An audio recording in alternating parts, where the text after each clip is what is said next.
carry on with what you were saying in Veli, and talk about why you think the viewership I mean, is so different. let's be completely honest. In A compared to EU, there's literally no comparison. Like, shout out to EU. I love the talent. I love the players. Like, the scene is actually pretty damn good if you really want to follow it, right? But the thing is, like, take a look at another Riot product, the LCS versus the LEC. You have one that's just vibrant, it's fun, it's crazy, it's flashy. And the LCS isn't doing as well as that. No disrespect to the LCS, but that's kind of like a fact, right? You take a look at NA Valorant. It's exciting as shit. You have the players that aren't afraid to pop off on broadcast. You have, casters, analysts that say and do whatever they want. And it's just, it's live. It's exciting. And it breathes. If Valorant was a person or a thing or whatever, an entity, like NA it perfectly encapsulates it, in my opinion. So I think that's a big reason why.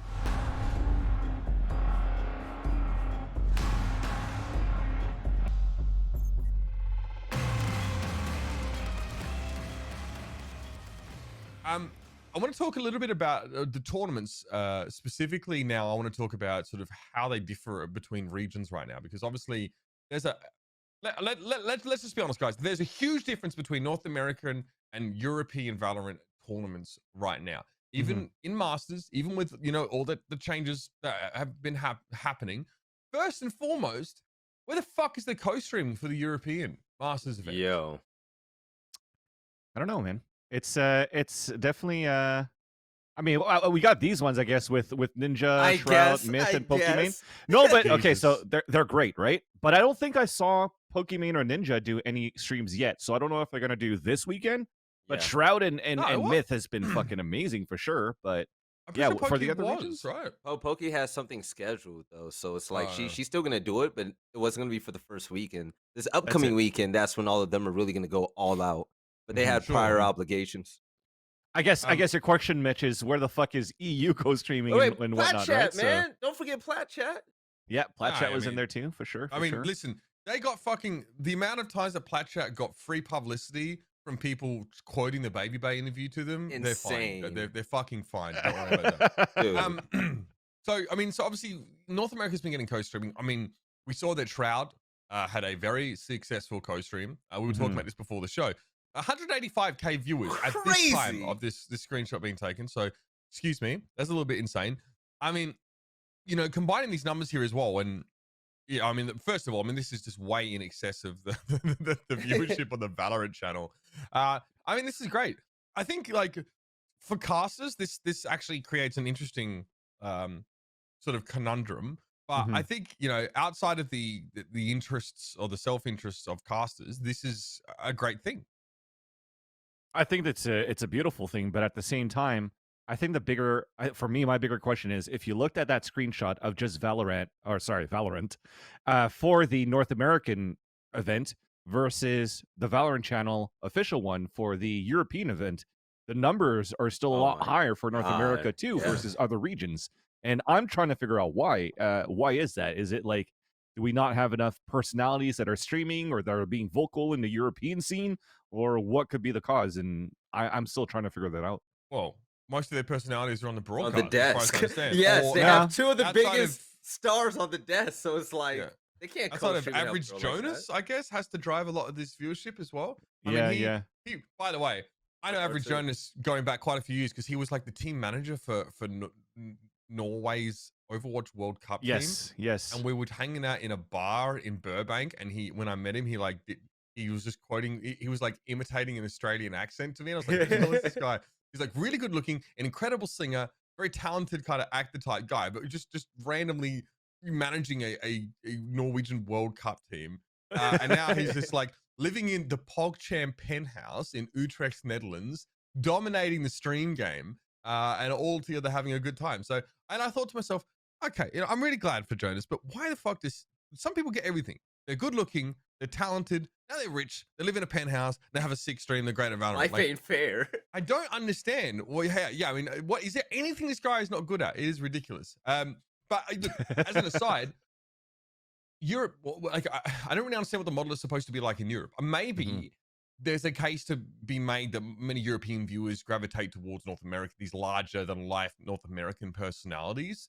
In Overwatch, there are a couple European personalities, but I would not say are, you know, ML7 is a great example of like a really popular Overwatch streamer. He's Scandinavian, and he's pretty understated guy, but he's very good at the game, right? But he's got this real dry sort of Scandinavian humor that definitely endears him to some people. Do we need Valorant personalities in Europe outside of AverageJonas, who has to fucking carry everything with his biceps? I don't think Chiseled jaw. Oh, go ahead, Vance. Sorry, just to say real quick, I think yes, for one thing, but the second thing is these people also don't have permission to co-stream, right? So as much as we talk about Sideshow that stays up around the clock during the VCTs, like he's watching NA, Korea, and European. For North America, they're able to do the couch for Plat Chat to watch. Yep. But then when it comes to EU, they have to watch VODs later on their streams because they don't have permission to do it. So I think Riot in EU are trying to push all that viewership over to just their official channels. But even then, it's still not like, why don't we have 250,000 people watching on just the European Valorant channel if there's no permission to co-stream anywhere else? Why? Okay, can you guys... Simple. Can you get okay? Can you tell me why they wouldn't want this, Valley? Why do they not want co-streaming? The co-streaming? No, I had a thing about the viewership. The co-streaming was just completely awkward to me. But yeah, you can go off, Uber. No. I was gonna say I'm scared. This is an Uber rant. Let's get it. No. I've done it like twice already today. So we need two more. Carry on with what you were saying in Valley, then talk about why you think the viewership is so different. Let's be completely honest. NA compared to EU, there's literally no comparison. Like, you know, shout out to EU. I love the talent. I love the players. Like, the scene is actually pretty damn good if you really want to follow it, right? But the thing is, like, take a look at another Riot product, the LCS versus the LEC. You have one that's just vibrant, it's fun, it's crazy, it's flashy. And the LCS isn't doing as well as that. You know, no disrespect to the LCS, but that's kind of like a fact, right? You take a look at NA Valorant. It's exciting as shit. You have the players that aren't afraid to pop off on broadcast. You have, you know, casters, analysts that say and do whatever they want. And it's just, it's live. It's exciting. And it breathes. If Valorant was a person or a thing or whatever, an entity, like NA it perfectly encapsulates it, in my opinion. So I think that's a big reason why. Co-streaming as well, that can boost viewership. But like you said, you know, Jonas being on the desk, he's not able to co-stream and grow the game that way. And you know, who else is out there to do it in EU? Maybe they should reach out to the the NA streamers as well and try to get more co-streaming done out there to grow the scene. 100%. Well, because why not? The time zone sucks, but I mean, how hard is it? I would take the fucking. I mean, some people would do it. I get up at 4 to do Brawl Stars for Europe. So, I'm very familiar with like that. The awfulness of the time. But can you imagine a personality like Myth even just tuning into EU? Like all the viewership that Myth has been getting, and he could take it to that region. It's smart. Throw him money. Let him help you grow your scene. Well, so, even closer to heart, Sliggy is a perfect example too. Sliggy is going to stay up when Liquid unfortunately doesn't qualify, and he's doing watch parties for NA. But if he wants to try to do it for EU, he can't. He doesn't have the permission, and he's in the perfect time zone. He's got a great fan base, and if people want to have that sort of viewing experience, just like Sean Garrett has when he's co-streaming, Sliggy is a perfect person for EU. But they're not giving him that opportunity either. Can you guys? Okay, so before we sort of move on from this, can you think of any reason why co-streaming would be undesirable to European Valorant tournaments? Nope. Okay, I can only think of one thing. So, okay, so back. This is a story. This is, I think, in my opinion, how this co-streaming really got off the ground for esports stuff. I could be wrong, but let's say season 2, I think, of the Overwatch League. I think it was right, second year. We're all in LA. We're getting ready to kick off the Overwatch League tournament, right? Sideshow can't. His visa. He needs to get his visa renewed. I think they had him on like an I visa or something like that, which is like a bit complicated. So he's stuck in the UK, and the Overwatch League is kicking off. So what is in effect happening is that we have to cover Sideshow's work, so on the desk and all that sort of stuff. Where you know, because he can't be there. What Sideshow is doing in Europe is he is just staying up like all day. Or whatever, staying up all night, and then he's just streaming. He's co-streaming the Overwatch League because he can't be there. He's literally losing his mind. He's got nothing to do, so he may as well. He's gonna watch the streams anyway. So he's streaming it live. Motherfucker's literally sat there with a bag of oats, like the kind you'd feed to a horse, and it's just dunking his head in it just for entertainment value. But his stream popped off doing that, right? And for him, it seemed so I mean, elementary, he was like, well, I'm going to do this anyway, right? Yeah. So, but he's doing this ridiculous co-stream. Now, I'll share this with everybody. Me at the time, I was a little annoyed because I was like, what the fuck? Sideshow is still getting paid to do the Overwatch League. He's still getting his salary, but I'm doing his work for him, and he's doubling down because he's also getting paid through all of his Twitch revenue, which was really popping off at the time. Obviously for him, it's not his fault. You know what I mean? He's stuck out there. But so I remember at the time, my only issue was like, as a caster, I'm like, what the fuck are they watching his stream when they could be watching like me and the other casters on this stream, right? So it's like this just, you know, I realize that's just not an issue, right? I don't really care as long as people watch it, but I can see like maybe it's the only issue thing I can imagine is that like maybe some casters or some tournament organizers want them to be watching their stream that they're producing, that they're making, and not another one. But I don't really know if there's really any other reason. But so Mitch, you're saying you wanted a raise? Yeah, well, I mean, I was making his money for him, you know. But my point is that like I was weird about it because it was taking eyes off the mainstream, right? Yeah, and I was, you know, and obviously I was working my ass off to cover his shifts. He was still getting paid, and he was taking eyes off the stream, and I was like, what the fuck? Really, doesn't matter. Very, very petty stuff. I've grown a little bit since then, gladly. But it's not just the co-streaming rules that are different between these regions still. I mean, there are still a very different manner in which the Masters tournaments are being conducted, guys. So, I mean, Europe has groups. This is okay. I mean, I'm all right with this. So they have groups where North America has double elimination bracket. Yes. Yeah. Sorry, just to piggyback on that, because at first we were also very much complaining about single elimination and all that kind of stuff for at least the open qualifiers to the play-ins to whatever it was for EU. And it seems as though every single time they're slowly progressing. It looks like groups as well. It's groups, but it's also GSL bracket. So within the groups for GSL bracket, if you don't know the GSL format, then it's best out of 3 going into the groups. If you lose, you go into a lower matchup and then an elimination matchup in the lower brackets best out of 3, which then means your top 2 of the group advances into a single elimination bracket best of 3. This is not a bad thing in my honest opinion, because this is something that is very common in the Counter-Strike world. Yes. And for most of the events that are at the top tier to the major, not the major CS, but like major events for CS, it's very common to see the GSL format. So I'm sure the players are happy about that too. Yeah, we have the GSL format for the NA League for Rainbow Six, and yeah, I'm a fan of it. It's ran well, so I mean, you're got it right with that this time. Do you guys think this is a better format than what North America's doing? Because North America's double elimination with map advantage in the finals, yeah? No map advantage in the finals. Yeah, actually, I was gonna clarify that in the chat too, because I don't know if it was gonna be official or not too, but there is no map advantage in the grand finals for this weekend. Did we leak?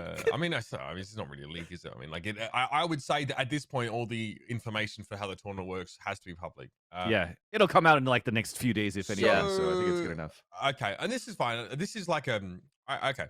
Listen, I think that like the argument is that like you play less games if you're in the upper bracket. Apparently that is better, but it doesn't feel good for teams that are in the upper bracket. I know this for a fact. So all right, yeah, of course. Listen, I mean, no one wants to watch a fucking map advantage game. I don't think. No. Is there a bracket reset? I don't think so. Looking at this, no, it doesn't seem like there's actually no a bracket reset between the quarters and usually there's like a flip between the quarters and semis, but yeah, here. So normally it would be like FaZe Clan will be on the bottom half and Immortals will be on the top half, but that hasn't happened here. So do we want a 10 map finals though? I mean, I was gonna say, if it comes into a best of 5 with no map advantage, then just think about it as a BO3 with bracket reset, right? So you get less very games similar in that played. sense. You have like that's your advantage. You have more rest and everything. You know. Yeah, I like it. Resets can kind of suck. All right, so I mean that's fine.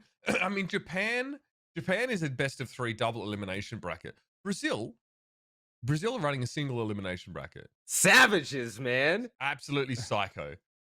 What the fuck? Furia versus Game Landers? Holy shit. I mean, so this is kind of wild. So, I mean, interesting enough, despite how do I put this? How vociferous the Brazilian fan base tend to be almost all the time, I haven't really seen a ton of complaints from their corner of the world about the way this bracket is being run. So if this was happening in North America, which it never would, because people would be bitching about it, this would not work. So I mean that's kind of wild. That is Why? I mean, I'd love to know why. I don't know if Mhm. there's anyone from the Brazilian scene that really cares. I assume you would care, considering that it doesn't take much to rile up the Brazilian scene. I thought this would be more than enough. But correct me if I'm wrong, guys, because I haven't had a chance to catch up to any of these yet. But are they on land for Brazilian Valorant Masters? I watched a game and I didn't get to see what was happening out of game, so I have no idea. I wouldn't imagine it is. Yeah. Why? Because Brazil of all Brazilian places. correspondent, bro. I love Brazil. No, I'm thinking about the way COVID is in Brazil right now. Like, shut up, they don't man. care. They don't care. That's the thing. Like, some they're just savage when it comes to caring. But it's like, I don't know. I would doubt it's on land. I think the only one that's on land is Korea and what, Japan? Yeah. At least Southeast Asia has been pretty good with containing COVID, so it's natural to see online, which was beautiful to see, by the way. Japan Rainbow Six. My theory was because it was single elimination for Brazil that maybe they were doing it online, but it's not. They're not really complaining. I'd be complaining to see Furia versus Gamelanders on a semifinals, a single elimination bracket. That is crazy. That matchup, by the way, if none of you watch Brazil, those are two best Brazilian teams. I mean, make sure you watch that match. Yeah, fair, March 20th. Vorax and Slick just get completely boomed out of the tournament. Like, GG guys, like they were considered to be like up there, dark real horse competitors here, and just get completely knocked out. So I mean, it's not land, by the way. It's not land. So okay. Do we like to put a button on this? Do we want to see the GSL format adopted for North America going forward? Do Like you the think it is straightforward objectively approach. better than the current setup? I like the straightforward approach. Less questions, less confusion. You know who you're going against. You got the 1 through 8 seed. It's just fucking simple. You go out there and you just be the best you could be. The groups and all that to drag it out, I don't know. Like the way NA has been working, it's been so smooth as well, man. I like it. I actually prefer this system and without the best one. I mean, the one map advantage in the finals. And if we do a bracket reset to give the winning bracket team type of advantage, at least make it a best of 3. But I don't. That's another conversation. It's awkward because the interests of the viewer and the interests of the competitor are probably way odds. different. Yeah. And so that's like a really difficult situation to kind of navigate because there's much more viewers, but the competitors have much louder voices. And you could argue that the competitors are actually stakeholders, whereas the viewers are just consumers, right? And that means that viewers sits a little bit lower on the totem pole, even though philosophically speaking, in terms of developing a product to put in front of people, you want to consider the viewer as a very important part of that. But again, we have Hiko streaming right now to 30K people. So I actually do like the format that we currently have for North America for Masters, just for the simple fact that they went through 3 open qualifiers to close challengers to actually determine seeding, right? You play until the end to figure out that seeding. So that's why when you got into the challengers close qualifiers, are they that important for matches? I mean, we see it right now with how the Masters have been developing for the past weekend. For the other ones for EU, for example, if you got into the play-in and you made it, you just made it. And then I don't know if it's random seeding or whatnot to get them into groups. And that sometimes could be unfair. So getting to that point for the VCTs and the format that they've had, going into the Masters for North America, now, like, if you played your best, then you're going to be that #1 seed.